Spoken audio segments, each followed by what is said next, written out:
को सशक्त करने की जिम्मेदारी आज हमारे कंधों पर है। साथियों, भारत की भावी पीढ़ी कैसी होगी ये इस बात पर भी निर्भर करता है वो किससे प्रेरणा ले रही है। भारत की भावी पीढ़ी के लिए दशकों पहले हुई एक पुरानी भूल को सुधार रहा है। किसी भी राष्ट्र की पहचान उसके सिद्धांतों, मूल्यों और आदर्शों से होती है। हमने इतिहास में देखा है जब किसी राष्ट्र के मूल्य बदल जाते हैं तो कुछ ही समय में उसका भविष्य भी बदल जाता है। तो चले बात और ये मूल्य सुरक्षित तब रहते हैं जब वर्तमान पीढ़ी के सामने अपने अतीत के आदर्श स्पष्ट होते हैं। युवा पीढ़ी को आगे बढ़ने के लिए हमेशा रोल मॉडल्स की जरूरत होती है। युवा पीढ़ी को जानकारी और सीखने और प्रेरणा देने के लिए महान व्यक्तित्व वाले नायक नायिकाओं की जरूरत होती है। और इसलिए ही हम श्री राम के आदर्शों में आस्था रखते हैं। हम भगवान गौतम बुद्ध और भगवान महावीर से प्रेरणा पाते हैं। हम गुरु नानक देव जी की वाणी को जीने का प्रयास करते हैं। हम महाराणा प्रताप और छत्रपति वीर शिवाजी महाराज जैसे वीरों के बारे में भी पढ़ते हैं। इसलिए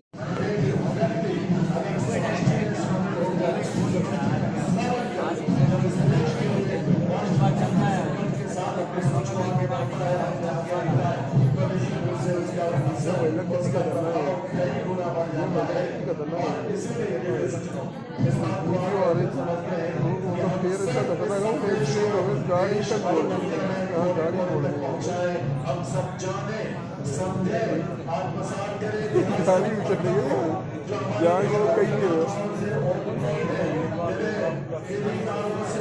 अक्सर पहले उदाहरण न होने दिया गया, लेकिन आज एक नया भारत है, एक न्यू इंडिया आकार में चुका है। भारत के प्रेरणा प्राप्त करके आगे बढ़ रहे हैं। उस नेतृत्व की तरफ, भारत के शीर्ष नेतृत्व की तरफ दुनिया के लोग उम्मीद और बड़ी आशा वाली दृष्टि से देख रहे हैं। माननीय प्रधानमंत्री श्री नरेंद्र मोदी जी के लोग उस आशा से देखते हैं जब उन्हें आवश्यकता होती है।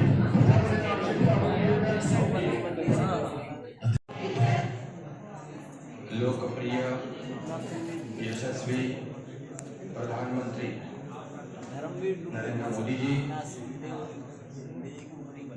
केंद्रीय मंत्री हरदीप सिंह पुरी जी,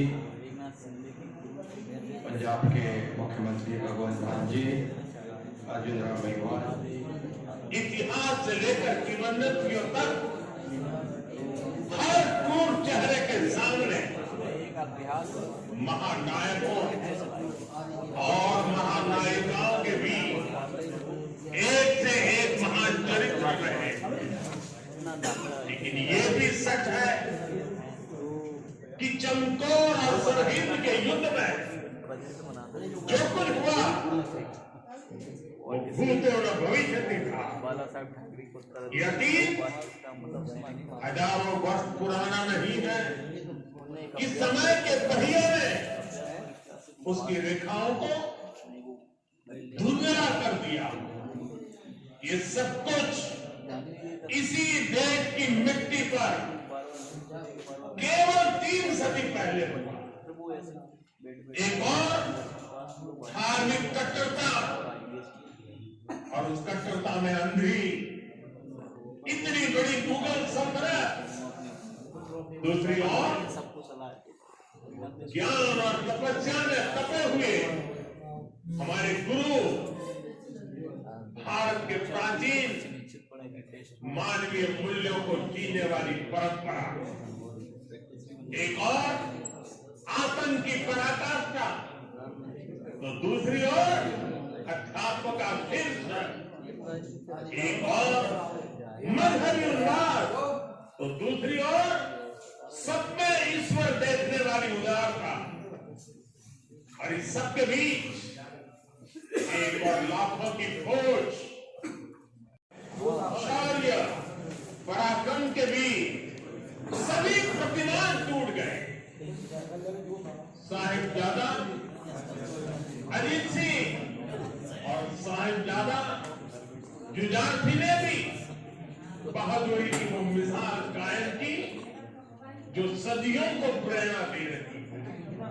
भाई और बहनों, जिस देश की विरासत ऐसी हो, जिसका इतिहास ऐसा, उसकी नई पीढ़ी जो जुल्म के आगे घुटने टेक देती है, उसका आत्मविश्वास और भविष्य अपने आप मर जाता है। लेकिन भारत को वो बेटे, वो वीर भारत मौत से भी नहीं घबराए। वो दीवार में जिंदा चुन गए, लेकिन उन्होंने उन आपत्तिदायी मंसूबों को हमेशा के लिए दफन कर दिया। यही किसी भी राष्ट्र के समर्थ युवा का सामर्थ्य होता है। युवा अपने साहस से समय की धारा को हमेशा के लिए मोड़ देता है। इसी संकल्प शक्ति के साथ आज भारत की युवा पीढ़ी भी देश को नई ऊंचाई पर ले जाने के लिए निकल पड़ी है। और इसलिए अब 26 दिसंबर को वीर बाल दिवस की भूमिका और भी अहम हो गई है। साथियों, सिख गुरु परंपरा केवल आस्था और आध्यात्म की परंपरा नहीं है, ये एक भारत श्रेष्ठ भारत के विचार का भी प्रेरणा पुंज है।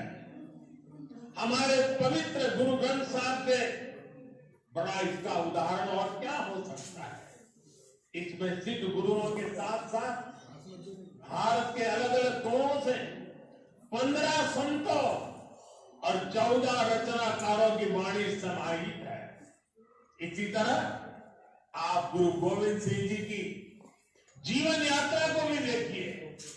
उनका जन्म पूर्वी भारत में पटना में हुआ।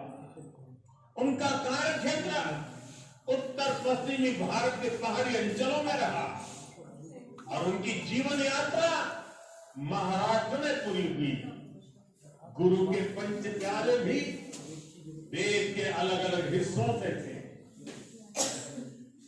और मुझे तो गर्व है कि पहले पंच प्यारों में एक उस धरती से भी था, द्वारिका से, गुजरात से, जहां मुझे जन्म लेने का सौभाग्य मिला है। व्यक्ति से बड़ा विचार, विचार से बड़ा राष्ट्र, राष्ट्र प्रथम का यह मंत्र गुरु गोविंद सिंह जी का अटल संकल्प था।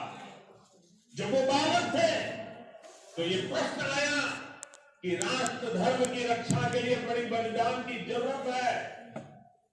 उन्होंने अपने पिता से कहा कि आपसे महान आज कौन है, ये बलिदान आप दीजिए। जब वो पिता बने तो उसी तत्परता से उन्होंने अपने बेटों को भी राष्ट्र धर्म के लिए बलिदान करने में संकोच नहीं किया। जब उनके बेटों का बलिदान हुआ तो उन्होंने अपनी संगत को देखकर कहा, 4 मुए तो क्या हुआ, जीवत कई हजार। अर्थात मेरे 4 बेटे मर गए तो क्या हुआ, संगत के कई हजार साथी, हजारों देशवासी मेरे बेटे ही हैं। देश प्रथम, किसी धमकी से डरे नहीं, किसी के सामने झुके नहीं। जोरावर साहब और फतेह सिंह साहब दोनों दीवार में जिंदा चुनवा दिया गया। एक और